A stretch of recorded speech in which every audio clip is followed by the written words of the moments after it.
ফরিদপুরে পদ্মার চরাঞ্চলে যাতায়াতে সরকার নির্ধারিত ভাড়ার চেয়ে অতিরিক্ত আদায়ের অভিযোগ উঠেছে ট্রলার মালিক ও মাঝি মাল্লাদের বিরুদ্ধে। যাতায়াতে বাড়তি টাকা গোনার পাশাপাশি প্রতিদিনই বিড়ম্বনায় পড়তে হচ্ছে বাসিন্দাদের।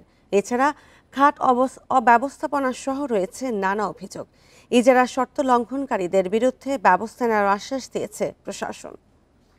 এই ঈদে জামা জুতো অ্যাক্সেসরিজের ডিসকাউন্ট।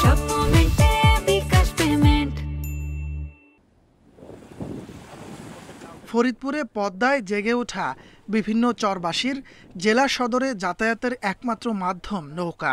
তবে সেখানে সরকার নির্ধারিত ভাড়ার বেশি নেওয়া হচ্ছে বলে অভিযোগ উঠেছে।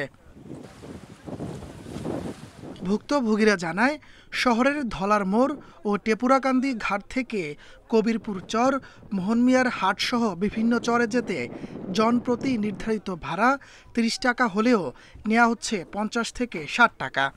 গরু প্রতি ৫০ টাকার বিপরীতে ২০০ থেকে ৩০০ টাকা এবং মন প্রতি মালামাল ২ টাকার জায়গায় নেওয়া হচ্ছে ৩০ টাকা পর্যন্ত।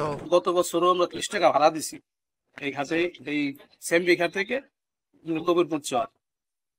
তো এই বছর আমাকে ১০ টাকা করে বাড়তি গুনতে দিছে। বাচ্চা কাচ্চা আছে এখানে এসে পড়াশোনা করে, দেখা গেলো ওয়েট করতেছে, টয়লেটে যাইতে পারে না, রোদ, প্রচুর রোদে যাত্রী শ্রেণীর ব্যবস্থা নেই। বাড়তি ভাড়া দিতে গিয়ে বিপাকে পড়ছেন অনেকে।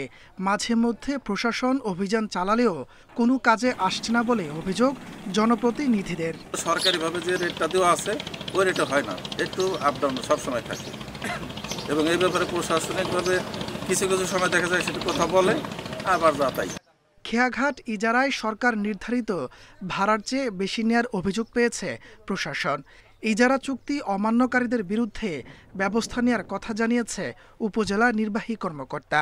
ভাড়ার যে বেশি আদায়ের বিষয়টা, এটা আমাদের কাছে অভিযোগ এসেছে। এই অভিযোগের প্রেক্ষিতে আমরা ব্যবস্থা নিচ্ছি।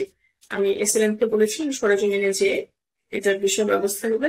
ফরিদপুর সদর উপজেলার নর্থ চ্যানেল, চর মাধবদিয়া ও আলিয়াবাদ ইউনিয়ন থেকে প্রতিদিন সদরে যাতায়াত করেন ২,০০০-এর বেশি মানুষ। দ্রুত এই সমস্যার সমাধান চেয়েছেন তারা। Independent news.